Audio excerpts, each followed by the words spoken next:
A very good evening to one and all, and a very warm welcome to everyone present in today's In Service Skills Enhancement Program presented by VidyaDaan. This is Dr. Mayuri Dutt once again joining you to be part of this program, and I'm here to take you through this session.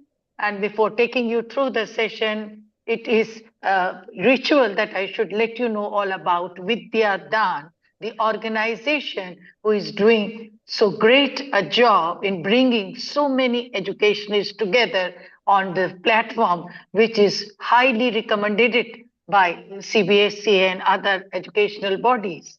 VidyaDaan Foundation is a transformative non-profit organization. It is dedicated to empowering underprivileged children, youth, and women through the power of education.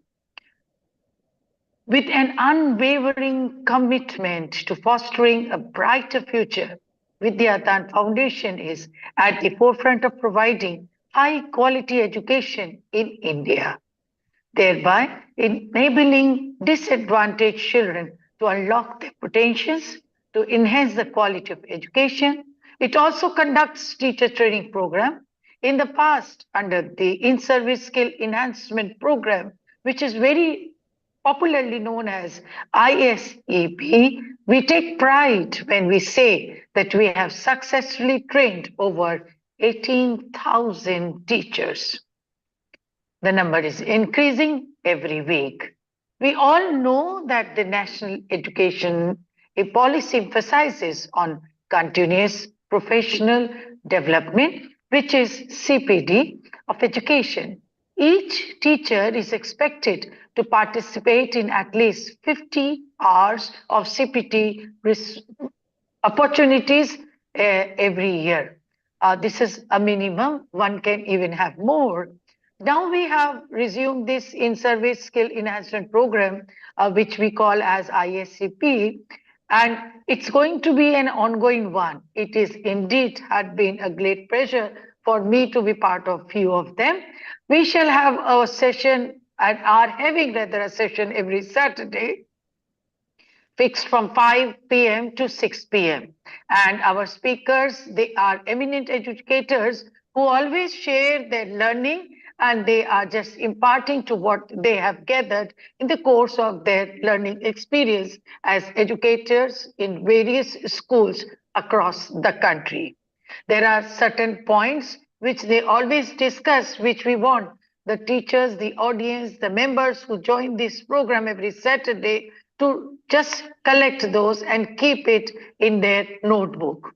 This program, during this program, we expect our audience to be alert because while the program is on, we make sure to share a link with you all. And through this link, the teachers and audience are required to answer the questions which are at times put forward by the educators. Once the questions are answered, the teachers are getting the opportunity to collect the certificates through their online certificates to the number which is shared by them. For getting these certificates, we expect a small nominal charge of 100 rupees to be paid by the audience member who are the educators joining such programs. In case you don't want the certificates, there is no hard and soft rule that you have to fill this form. But to keep a number as a record, we expect each one who is joining this particular in-service program to fill up the forms. Today's session is going to be conducted by Dr. Pratiksha Johri. She is a seasoned professional with nearly 15 years of extensive experience in general administration, planning, and management. I'm lucky to meet Pratiksha personally in Hyderabad in September. She is an educationist and she has been involved in various assessment programs, and as an examination in charge, she has conducted few of the examination as well. She is currently serving as the principal of Poddar International School and she demonstrates exceptional leadership in the field of education. known for her expertise in various training. Pratiksha, as a young girl, I know she is an excellent trainer, and Dr. Johri has been also a master trainer associated with CBSC, where she contributed significantly to empowering educators as a versatile leader. She has played a pivotal role in shaping innovative practices in school administration and training as well. Dear viewers, you are all requested to listen to her deliberation today, and you'll definitely be able to raise a few questions on her and ask her, because as an educator, the job of the principal is to mentor the children, and a young mentor is always welcomed in this particular, you can say, audiences. So over to Pratiksha. It is time for you to let our audience know what you have bought for them to be delivered today. Thank you, ma'am. And thank you for the wonderful introduction. Good evening, everyone. So because already introduction is done, so we will be directly diving into the inquiry-based learning, which is a fantastic way to spark curiosity and encourage a student to ask questions. So before we proceed, let me share the PowerPoint presentation. I hope it is visible to all. I can see your responses in the YouTube chat. You can please keep on responding on the YouTube chat so that I can, answer your queries as well. Thank you. So today I will be looking for sharing ideas and having a meaningful 1 hour session, next 1 hour session. Thank you. So today we are going to learn about mindset of the learning. I want to ask some questions from the audience. What do you think? How can you create a mindset of a learning for learning in the classroom? You can give your response in the chat box. I will be waiting for your responses. Any 1 or 2 responses?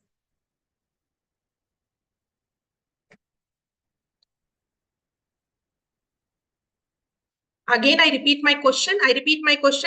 How can you create a mindset of the learning in the classroom?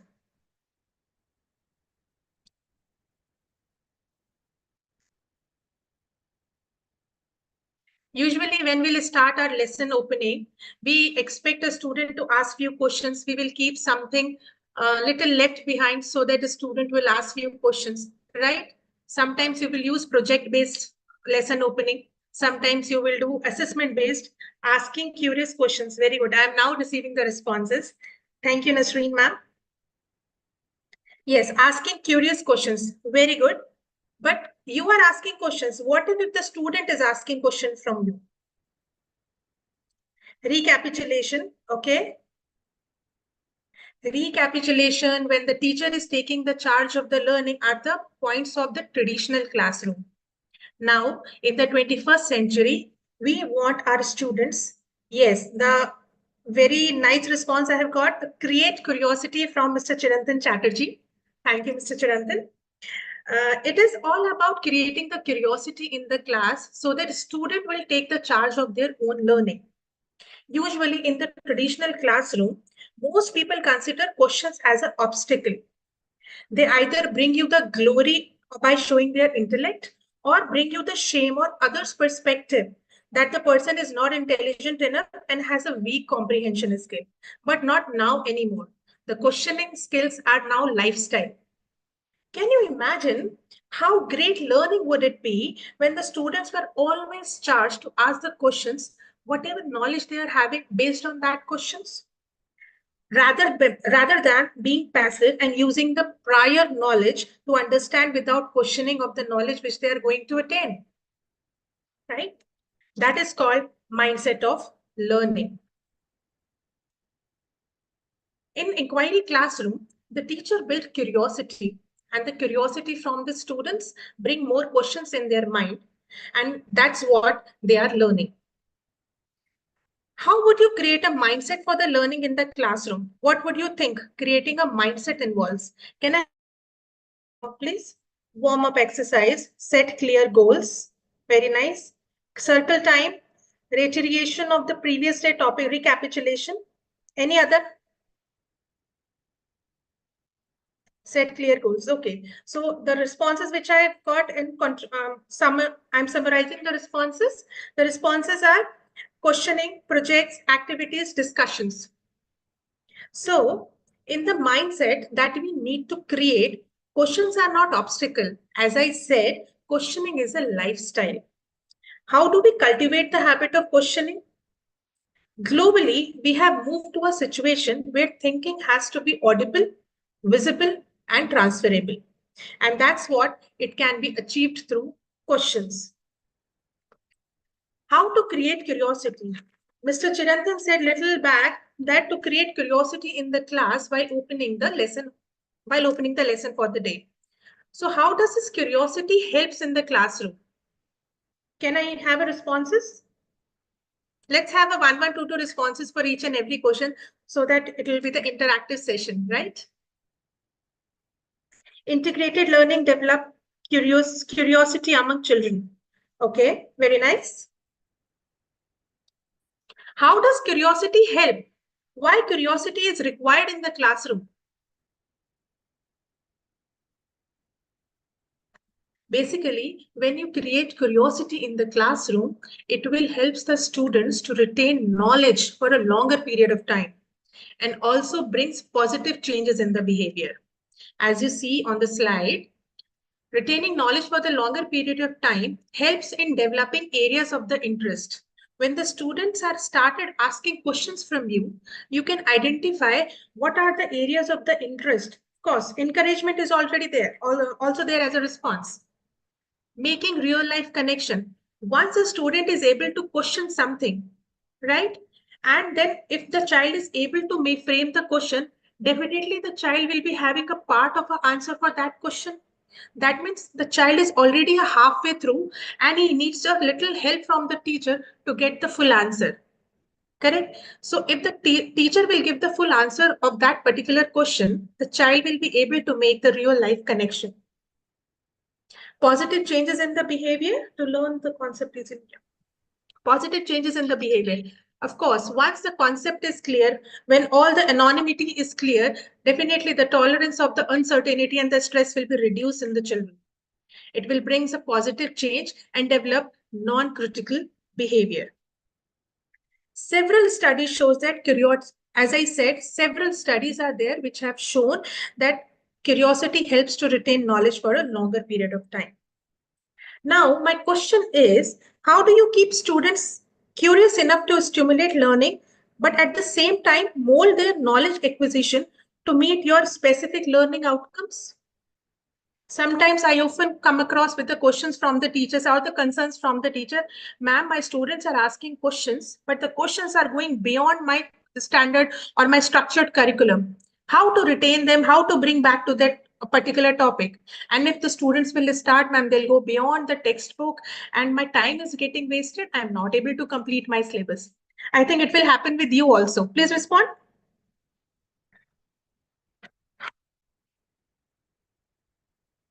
I'll wait for 30 seconds.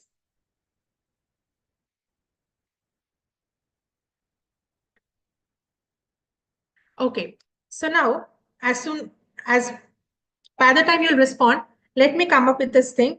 Today, that's what we are going to understand and when we are going to learn about inquiry-based learning, where you can maintain the student interest throughout the lesson, not for just a particular 5 or 10 minutes during the lesson openings. For that, I would like to understand from you. Okay, now I am receiving the response from my previous question. Okay, yes. So, Ms. Sulekha, Ms. Praveen, we will be definitely looking for the answers what you are looking for. So let me ask one question. What does inquiry means to you? I repeat, what does inquiry means to you? Again, I'll wait for the answer for the 30 seconds.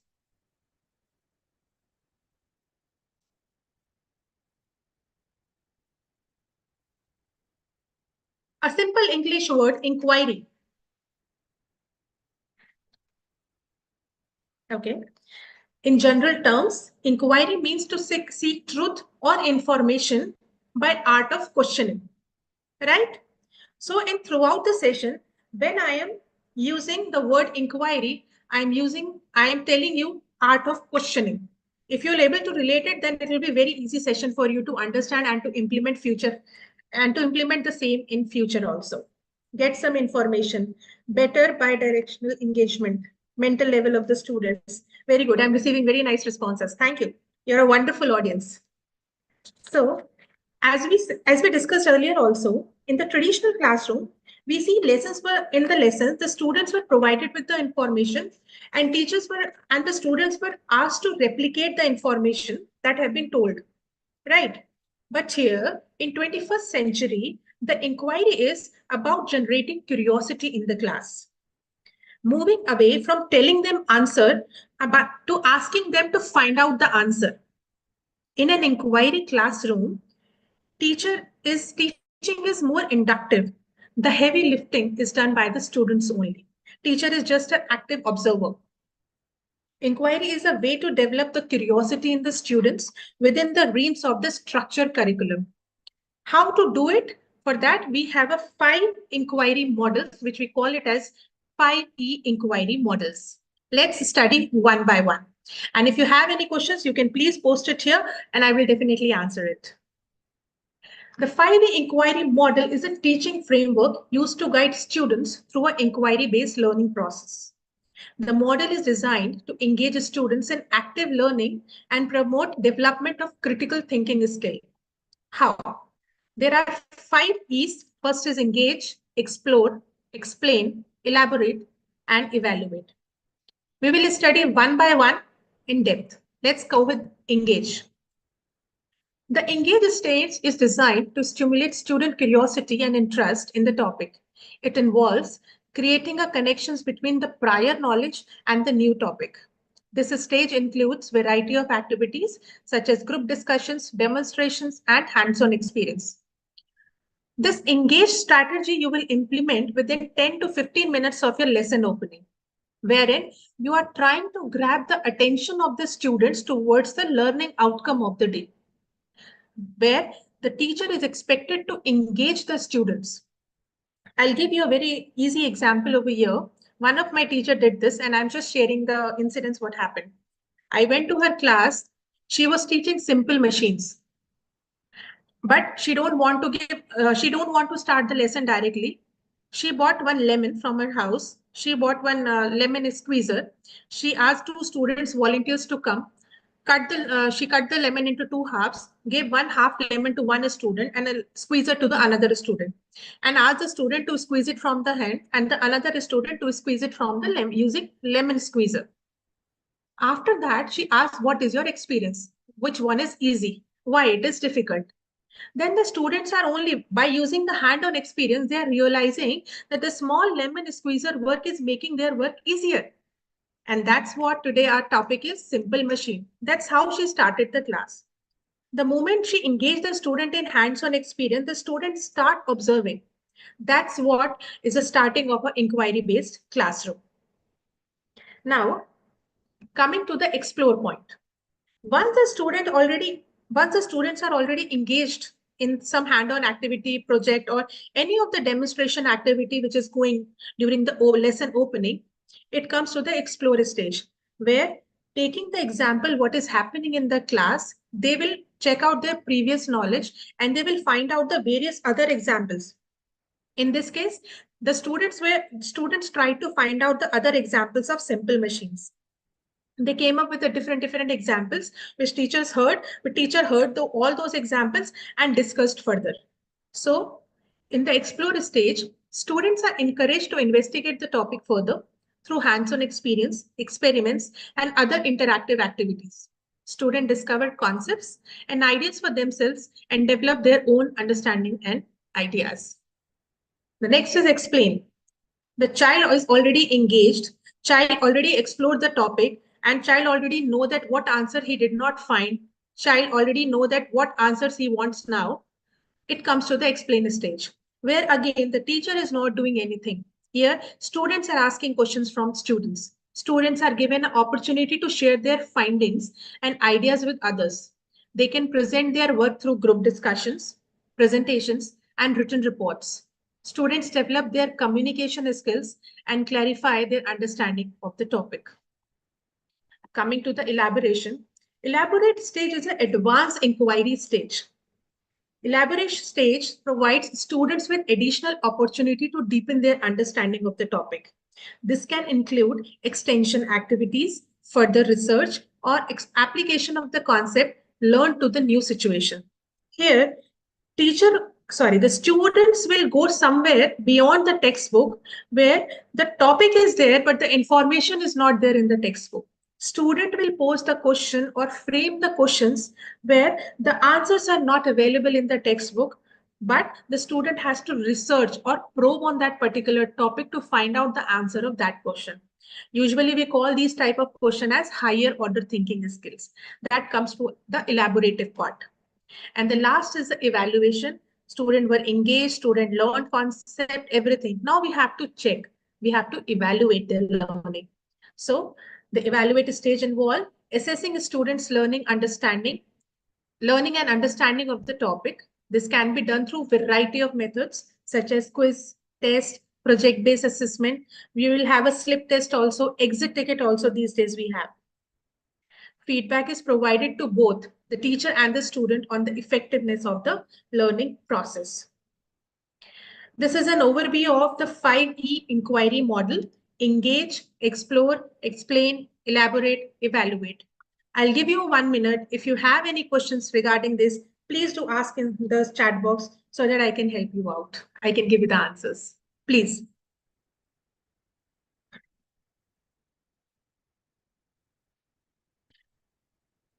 Usually we all are doing this in our classes. Sometimes it is not structured. Sometimes it is not organized.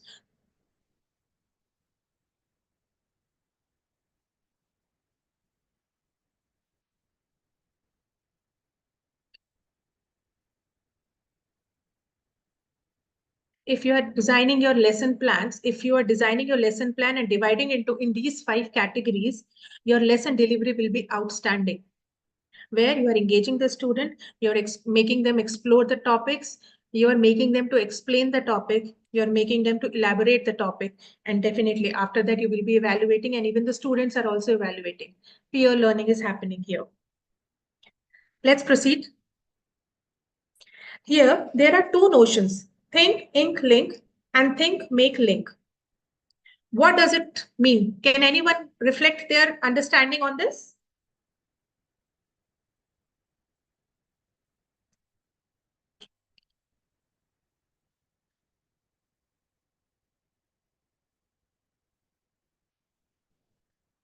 This thinking, write down what you think of and then linking to others to exchange or transfer the thoughts, is exactly what you would see in an inquiry classroom. Student can be asked to write down what they're thinking about to make something or represent their thoughts, like a doodle activity. What you have already taught the topic and ask the student whatever about their own understanding, draw a diagram or draw a doodle. In that way also you can assess the learning. This result in discussion in the contest with the inquiry.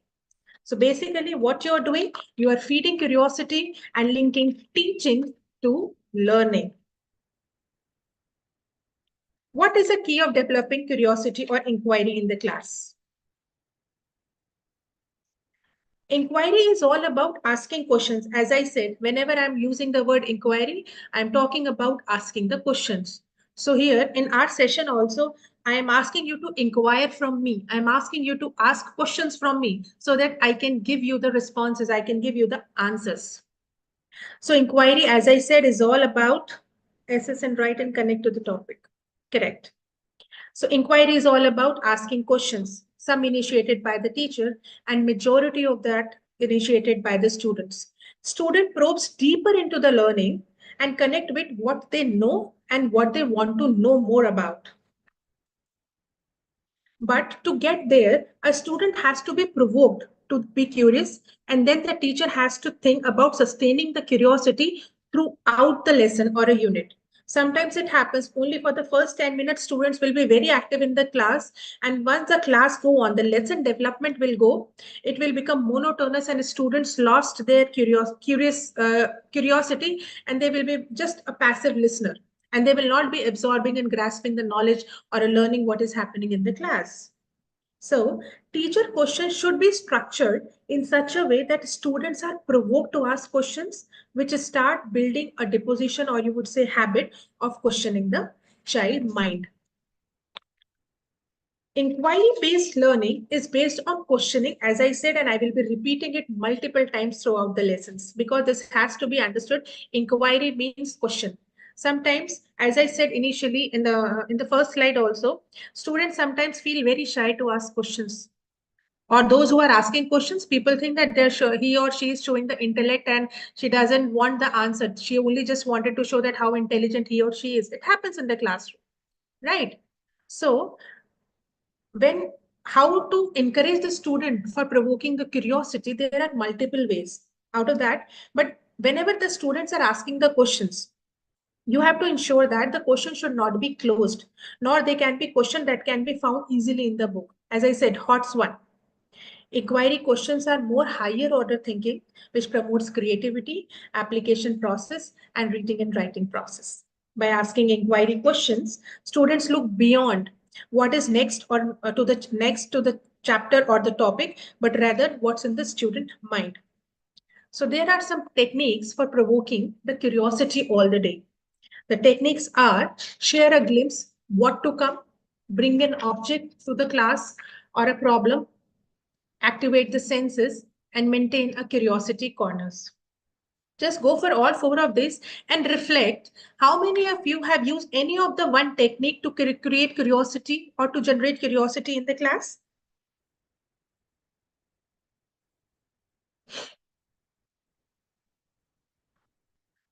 Some are very common. Some are literally we have to develop now. I'm waiting for the responses in the chat box.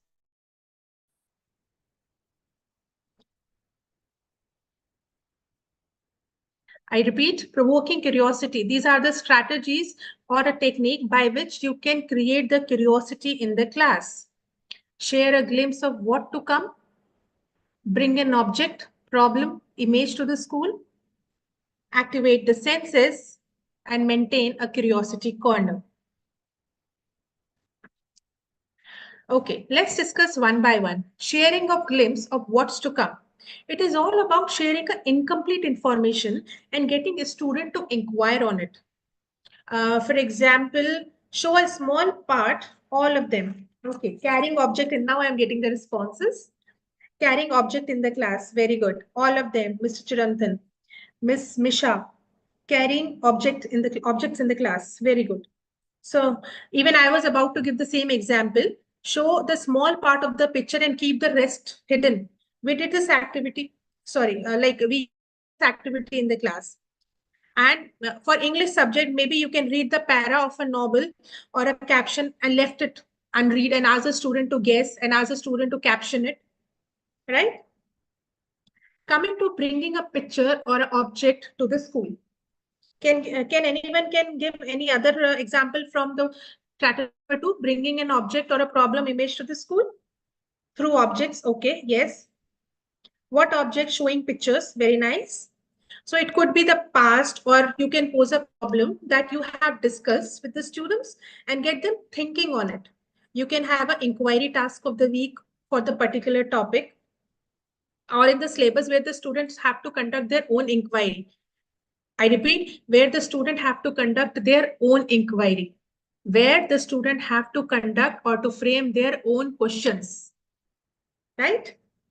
Maybe you can show them a world map or a globe map and ask them to identify the things, why we are showing this, where are the rivers or anything.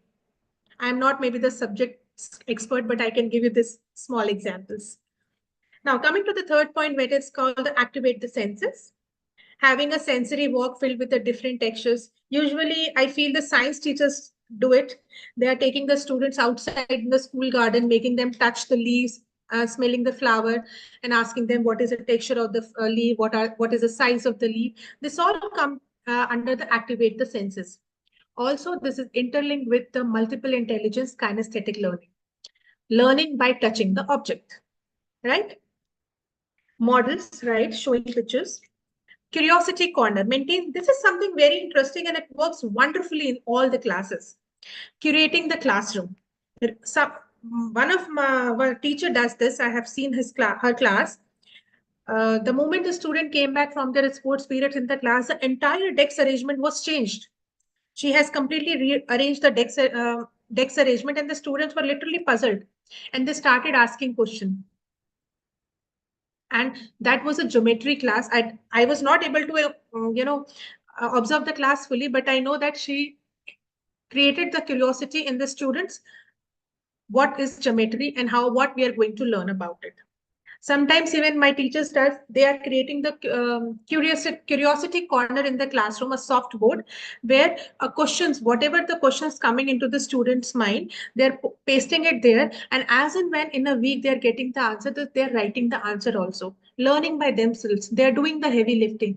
They are the only one who are framing the questions, and they are the only one who are finding the answers. But we must remember that very often curiosity will take time to foster or emerge. It could be because the students do not know what they could be curious about. Modeling curiosity can go in a long way to help the students to voice their curious thoughts. It helps to build questioning skills in the students. How we can help the students? We can help the students to give a phrase or some frame of the question. For example, a teacher can lead the inquiry by question starts with what might be the reason, and then leave it to the students using the first strategy C, sharing the glimpse what to come, but half. The teacher is posing only half question. I wonder why, I wonder what, I wonder how, I wonder when. If the teacher is posing half questions and then leaving rest of for the students to frame the full question, definitely your half things is already done, and the students are already about to close the topic or a unit. As the students are exposed to different questions that they may take themselves, they're exposed to newer ideas and perspective, and then they're more likely to ask questions. The way in which a question is framed determines how we approach our inquiry. In order for an inquiry to be generated within the scope of a curriculum, teacher must carefully think about how they frame their questions so that the research or an inquiry can provide the information and content within the realm of the lesson agenda. Let's do one activity. If you had to phrase a questions for the students related to this scene using the matrix, which is just visible, what kind of the questions would you frame? I will wait for 1 minute. Please frame few questions. You have to use one verb from the vertical column and one verb from the horizontal line and start phrasing the questions. Question matrix. You can use what, where, when, which, who, why, and mean how. And from the from the horizontal line is what does, has, did, was, can, should, would, could, will, might. I'll wait for a minute. Meanwhile, I'll go for your previous responses.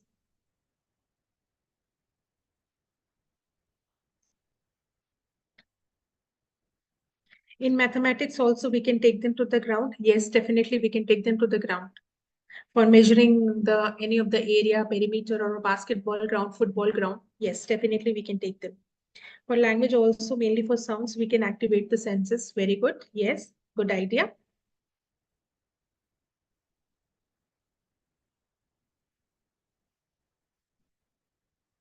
What is the goat looking for? Very good. What is the goat looking for? Anyone else? Have you seen such kind of land? Where have you seen such kind of land? Good, good. You are a wonderful audience and a very prompt and giving a very prompt response. More questions, please. Then we will proceed. How is survival possible there? Oh, very good, very good. This is a higher order thinking skill. Very nice. Miss Praveena, very nice. One more question and then we will proceed.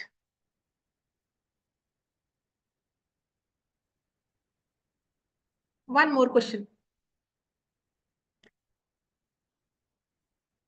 Why is the land cracked? Okay, fine. Let's go ahead. What is the scene showing? Question number one, a very basic question, which has already been here. What is this? No, the question is not here, but what is the scene showing? Now a question came. What kind of a land does it show? Right. Where did this happen? Right. When did this happen? Why should I care about what happened here? How can one survive under such conditions? Where will this occur again? Why might this occur again? What can be done to prevent such situation? So these are some basic questions which can come. Even if you show this question matrix, you can definitely, your students can definitely frame many questions. And remember one thing, when the student is able to make the question, they already know the answer. Now, see one thing, if you see the topmost line, the surface understanding goes towards your left side and the deep understanding goes towards your right side. Coming to the vertical line, towards the bottom, it is about the deep understanding. So toward the lower right-hand side bottom, if you'll go, it is the higher order thinking skill, which is how might we prevent this from happening? Now you see, the higher order thinking skill question, you will not find the answer of this question in the textbook. To answer this question, a child has to analyze the situation, come up with his own points and understanding and comprehension, and will give the answer as per his or her own perception. Again, if a child is able to give the answer with his or her own perception, child already understood the concept and it will remain with him throughout the life. Correct? Now, let's do one more thing. Now you are my students, I am your teacher, and this is my answer. You have to frame the question. My answer is 4. Frame the questions. In the same way, how you have framed the questions using the question matrix for the image I have shown for the drought. In the same way, you have to do it using the question matrix from the surface understanding towards the deep understanding from the horizontal and from the vertical line. I'll wait for 2 minutes here. Why I have taken the maths example, usually teachers will tell them all the techniques can be implemented for many of the subjects, but maths, we have no techniques. Sorry.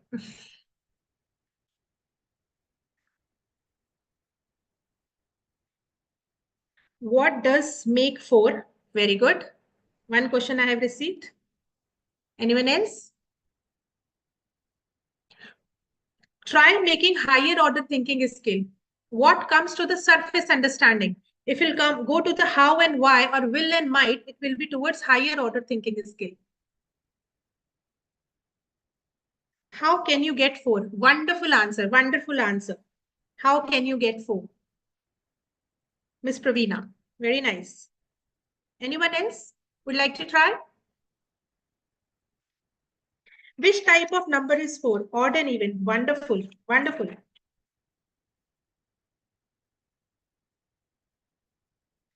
Very good.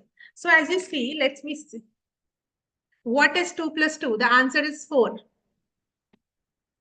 Which numbers or operators could be used to make 4? 1, 2, 3, 4, 5. And the higher order thinking skill question is, how might we create a total of 4?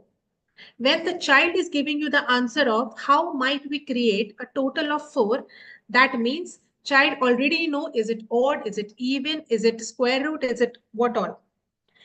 How can we make 4? Is it plus? It is addition, because he knows all the methods. Correct? So if the child is able to give you the answer, how might we create a total of 4, either by addition, multiplication, division, or subtraction, child already know the concept. You can definitely implement this in your class. Once you are teaching certain topic, you can pose them. You can show them this question matrix, and definitely ask a student to frame the question, because you are helping the students. You are initiating the inquiry in the class. Tomorrow, if you want, on Monday, if you want to teach us some topic, place a picture or a topic name or something over here in the center and ask the student to frame the question and see the magic in the class.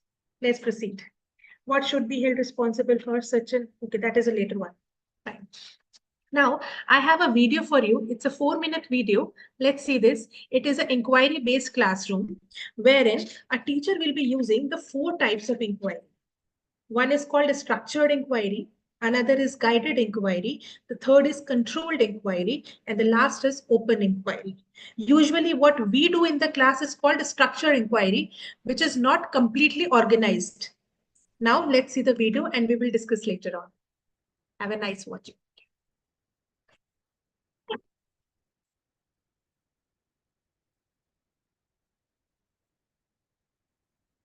Are you able to see the video?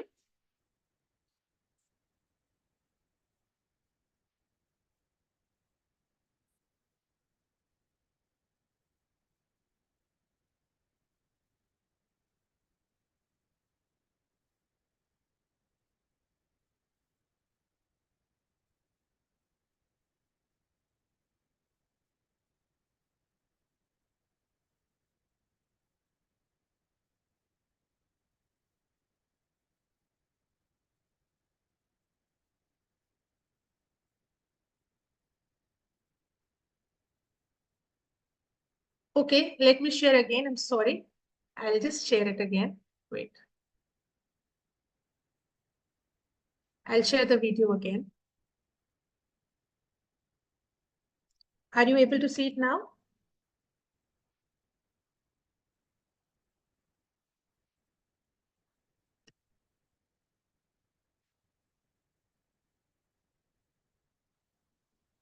Okay.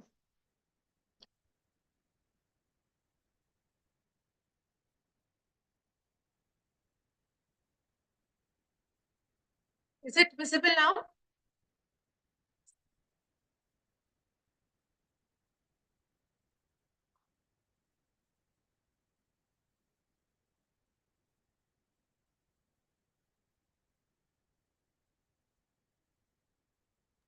No sound is there, probably.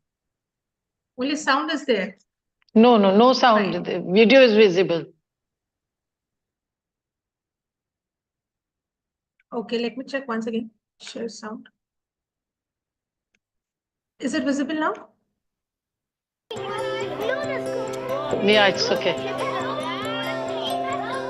Inquiry-based learning can take on many different forms, from highly structured play to students spontaneously asking questions and figuring out how to test them.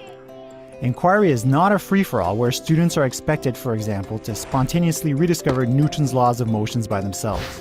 Newton made use of thousands of years of combined knowledge to make his discoveries. Students can't be expected to make bold conclusions in a vacuum of knowledge. That's why Andrea decides to start her lessons by laying down a foundation of basic content. What simple machines do is they move objects. They help us move objects. I'm going to write that on the board. In other words, Andrea is going to teach, teaching content being something that she's comfortable with and knows she's good at. Here, Andrea is teaching about simple machines with an emphasis on inclined planes. One thing Andrea keeps in mind is that the overall expectation in the science curriculum is to link the content to society and the environment. One of these simple machines. A rat? Excellent. Andrea makes some of these links by showing off a variety of simple machines in our everyday lives, something that she learned about in her online searches. Using a lever, you just didn't know it. A wheel and axle, that's right. So here's my axle, here's my wheel. She's also teaching the students about how simple machines make our lives easier. Heavy things like that. Once Andrea has gone over some fundamental concepts, she and her class are now ready to move on to some basic structured inquiry. With structured inquiry, Andrea will provide her students with a question to answer or a problem to solve, and give her students a procedure to follow in order to arrive at a solution. She will not, however, provide the students with the solution. That's up to them to figure out. this is what you're going to do. You're going to take one book and you're going to put your inclined plane on the book, and inside you will find a styrofoam ball. You're going to take your styrofoam ball, you're going to put it at the top of your inclined plane, and you're going to let it roll down. And wherever it stops, you're going to let it stop. You're going to measure from the end of the inclined plane to the middle of the ball, and you're going to write it down. So for one book, you're going to roll the ball and write down how many centimeters it went. Do that 2 more times. Then what you're going to do is you're going to do it for how many books do you think now? 2. So you're going to add another textbook and do it again 3 times. And then you're going to do it again. How many textbooks this time? 3. You guys are too smart. And make sure that someone in the group is recording all the measurements. So someone can help it roll, someone can measure it, and someone can be writing. That way, everyone in the group has a role. Here, not only do we see Andrea using structured inquiry to help the students become familiar with the materials, but structured inquiry also helps them go over the content that they have just learned. Notice how Andrea has separated the class into groups of 6. Typically, groups of 3 are ideal. It means everyone gets a chance to make use of the materials and perform some experimenting or problem solving. Now that the students have a good knowledge and experience foundation and have had a chance to become familiar with the materials, Andrea can start to push the limits of what her class can achieve. Does everyone see that? So when you increase the steepness... It's at this point that Andrea will challenge her students with a guided inquiry activity. With guided inquiry, Andrea will pose a question to her class and present them with a problem to solve. Using what they have learned up until this point, it will be up to the students to figure out a procedure to follow and ultimately arrive at the solution. Guided inquiry presents the perfect opportunity to spark students' imaginations by allowing Andrea to present creative scenarios for students to take part in. By looking at curriculum expectations, Andrea can come up with scenario ideas that link the content to society and the environment. If there's any way I can move this and get Barry to the top of the bench, there is a simple machine that we could use to help Barry. What do you think? A ramp. A ramp. And what's the word again for ramps that we're going to be using? Excellent. But you have to build an inclined plane to get Barry to the top of the mountain. We have lots of inclined planes, so what could we do with all these inclined planes? And I have masking tape in here as well. What could we do? We can just tape them up. Absolutely. You have to get Barry to the top of the hill. You move Barry by moving the mountain. Guided inquiry can be incredibly rewarding for a class. Teachers will often hear their students cheer when they arrive at a working solution to a challenging problem.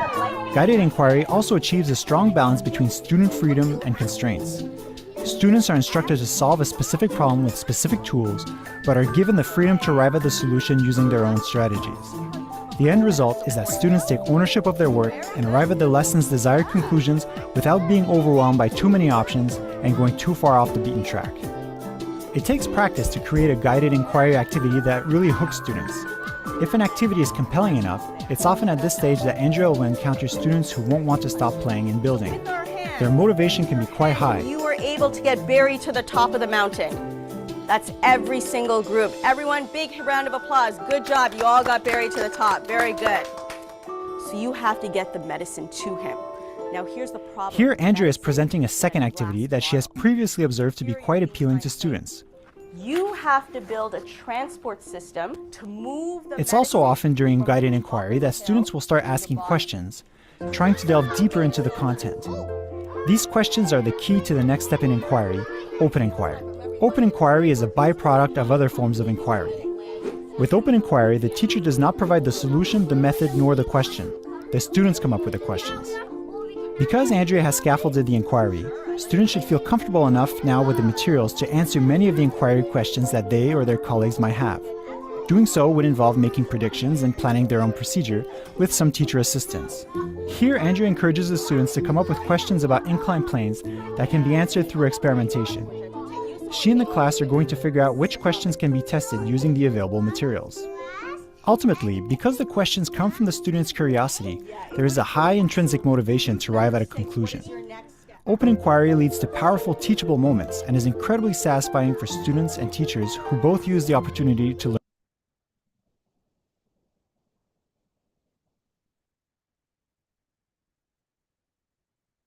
So, how was the video?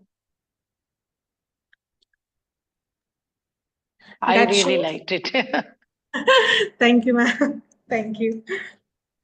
So, as you see, that the open inquiry student indulge in their own inquiry or the topic with no intervention by the teachers. So structure inquiry, again, just a small recapitulation. Structure inquiry, you are giving the question, you are giving the procedure, but no solution. For guided inquiry, you are giving the question, you are giving the material, but you are not giving any procedure and you are not giving any solution. Coming to the controlled inquiry, you are giving the question, you are not giving procedure, you are not giving solution. But in an open inquiry, you are only giving the answer, like how I have given an answer 4 to you. No questions, no procedures, no solution. That is called higher order open inquiry. Let's proceed. When a child is going through the inquiry process, the child will go through all these 4 processes. First, posing the real question. Second, finding the resources to get the answer of those questions. Third, interpreting the information and report finding. When the child is posing the question, he will come up or she will come up with these many series of the questions. What do I know about this topic? What do I know about my question? How do I know it? What do I need to know? What could an answer be? Once the child is ready with all these questions, the child will move to the second stage, which is called a finding resources, wherein the child will again probe into his own knowledge, a deeper understanding. What kind of a resources might help? Where do I find them? How do I know the info is valid? Who is responsible for this information? What other information is there? What about the other information it is there? Coming to the once the child is able to cross the second stage, he will be going for the interpreting the information. How is this relevant to the question? What part support my answer? Coming to finding the reports, will be what is my point? Is that I got the answer? What else is all important? How do I now the last stages? How do I use media to express my message or my information or my knowledge? That is called the last part, when we ask sometimes students to come and express whatever you have learned. Right? Let's proceed. So again, I'm repeating 10 reasons for to use inquiry-based classroom. In nutshell, it will ensure that the knowledge what you are imparting to the students will sustain for their lifetime. It will build their interest. It will empower them. It will make them confident. It will foster curiosity. It will change their behavior. It will give the deeper understanding. They will have a improved communication skills. So many. These are only 10 which are mentioned over here. The time is going us a little hurry. So what I suggest is make it work and happy wondering. A small video again for you. Just go through it. And it's a 2 minutes video. And after that, again, we will talk. Right? Just a second. Let me play. Stop sharing. I have to share this video.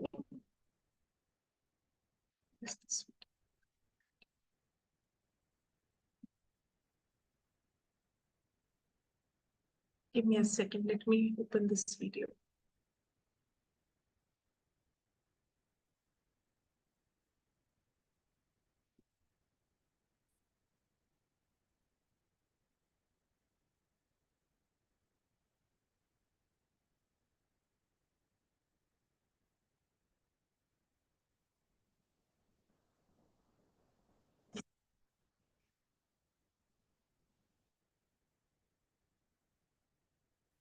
Is the video visible, ma'am? Yeah. And audible also, right? Yes.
So I know you all were so tempted to just help that little turtle by putting back on its feet. And often we were so tempted to help the child by giving them answers, asking them questions, but not focusing on getting them to questions. If you ask a child a question, they will definitely learn at least for a day. But if you teach a child a question, they will learn for a lifetime. But the simple way is often easy way out. Nature has given us all instincts and skills to survive. We need to reach into our abilities and sharpen those tools. Building inquiry in the classroom is not easy, but when persistently done, it yields an excellent and outstanding student's outcome. Thank you. Happy wondering. Thank you. You just made us speechless in your last video. It was really happy wondering. And, the moment the tortoise turned back, it was, what a relief. So Yes. that's an excellent way of explaining, Dr. Johri. You have Thank given you. us an excellent deliberation. And I'm sure that these valuable takeaways will help us to prepare relevant inquiry-based activities and other activities. And it is very true that somewhere down the line, our motherly feelings do let our children just do what they are supposed to do through us. So, anyways, we will be definitely keeping things in mind. And as this video will be, in fact, the audio itself is available in YouTube. I think the teachers will once again go through it to see the second recap of the entire episode, which you have seen. Each one of them were wonderful. I would like to request all the audience members who were there with us to just make sure that they fill up the form. And if they are in need of the e-certificates, the required information is needed to be filled up so that they get the correct certificates for the program, or rather the activity which they have actually attended. I would also like to thank you, Ma'am Johri, for being part of these CPD sessions, which we are conducting on every Saturdays. And we wish to have you again. Dear teachers who are here, please make sure that you write your name, your school name, topic of the session which you have attended, and please give your WhatsApp number so that we can give you your particular certificates. This session number is 028, and please mention the time as well. Thank you very much. Thank you all who were part of this particular program. See you all next Saturday, same time. Till then, bye-bye.